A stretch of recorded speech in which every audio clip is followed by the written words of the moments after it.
Ég hef alltaf verið þannig að mig hefur langað til þess að hafa þennan möguleika að geta búið og starfað í Bandaríkjunum og þegar ég heyrði þessum úrdrætti sem í boði þá hugsaði ég með mér að þetta bara eitthvað sem ég ætla að taka þátt í þangað til að ég verð dregin út.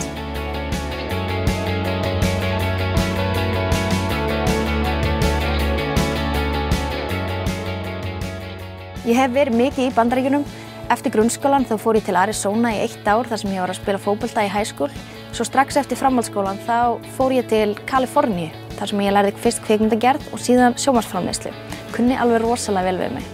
Miðað við hvað hefur alltaf togað í mig að vera úti og vitandi af lottóinu, þá kom aldrei annað til greina hjá mér annað en að spila bara þangað til ég yrði dregin út. Ferlið virkar sem sagt þannig að það opið fyrir umsóknir 1 mánuð á ári. Maður þarf að passa sig að fara inn á réttum tíma og líka að fara á rétta síðu. Maður fyllir út umsókn og næst að bíða í nokkra mánuði, þá loggar maður sig aftur inn og slær inn kóða sem maður fékk með umsókninni. Þá einfaldlega kemur upp hvort þú hafi verið valinn eða ekki. Hjá mér var þetta þannig að ég fór og loggaði mig inn á alveg leið og það opnaði fyrir niðurstöðurnar. Og ég bara var alltaf trúði mínu með einum. Þetta er langt ferli og það tekur á þolinmæði og óvissu, en það algjörlega þess virði. Mér finnst bara magnað að hafa þennan möguleika. Það kostar ekkert að taka þátt, það geta allir verið með og eru settir í pott. Svo ef þú ert dregin út, þá getur þú breytt öllu.